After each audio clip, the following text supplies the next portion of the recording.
చూస్తాను.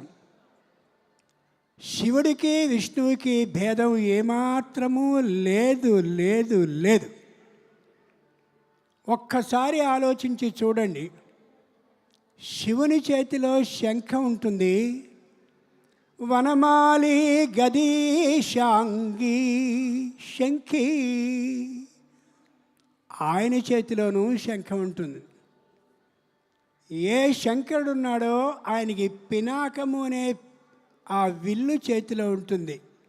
పినాకపాణిం పతిమాప్తుమిచ్చతి.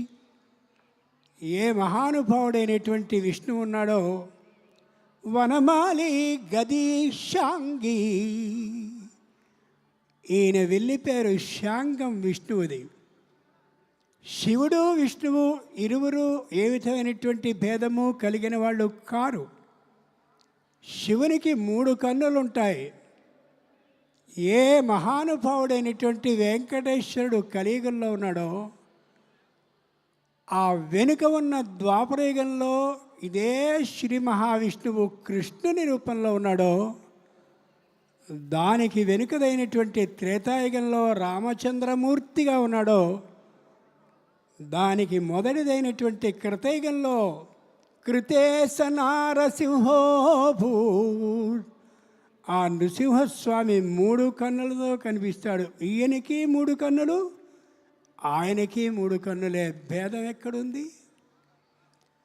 ఏ మహావిష్ణువు ఉన్నాడో ఆయన క్షీర సముద్రాన్ని చిలికినప్పుడు అలా కెరటాలు కెరటాలు కెరటాల మీద లక్ష్మీదేవి వస్తూ ఉంటే ఇష్టపడి తీసుకున్నాడు. ఏ శంకరుడున్నాడో ఆయన పరస్పర తపస్సంపత్ఫలాయిత పరస్పరౌ, ఈమె నాకు భార్య కావాలి అనే తపస్సు చేసి స్వీకరించాడు శివుడు. శివుడు కేశవుడు ఇద్దరూ కూడా భార్యల్ని ఇష్టపడి చేసుకున్నవాళ్ళు.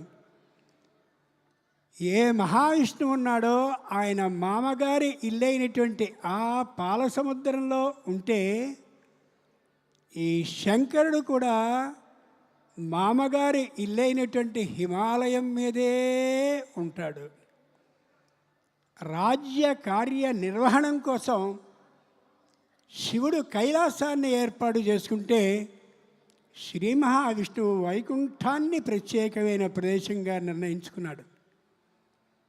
ఏ మహావిష్ణువు ఉన్నాడో ఆయన బ్రహ్మాండమైన పెద్దదైనటువంటి పాము పక్క, అంటే ఆదిశేషుని మీద సర్పం మీద అలా పరుండి ఉంటే, ఈ శంకరుడు కూడా చక్కనైనటువంటి పాముని నాగేంద్రహారాయ, ఉడంతా పాములే వేసుకుని అలా తిరుగుతూ ఉంటాడు.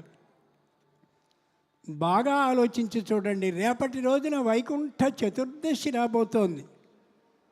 ఆ రోజున దేవలోక సభ జరుగుతుంది. సభ జరిగిన సందర్భంలో కళ్ళలో ఒక్కసారి ఊహించుకోండి, 2 బ్రహ్మాండమైనటువంటి సింహాసనాలు ఏర్పాటు చేస్తారు బంగారంతో. కుడివైపు ఉన్నటువంటి సింహాసనంలో శంకరుడు కూర్చుంటే, మన ధర్మం ప్రకారం శంకరుని పక్కన పార్వతీదేవి కూర్చుని ఉంటుంది. వైష్ణవ ధర్మం ప్రకారం విష్ణువు కుడి చేతి వైపున కూర్చుంటే అటు పక్క కూర్చుంటుందంటే, మనం చూస్తూ ఉన్నప్పుడు విష్ణువుకి కుడి చేతి వైపున అమ్మవారు, మనం చూస్తూ ఉన్నప్పుడు శంకరుని ఎడమ చేతి వైపున పార్వతీదేవి కూర్చుంటారు. ఆ ఇద్దరు అలా ఉన్నప్పుడు ఇటు శంకరుని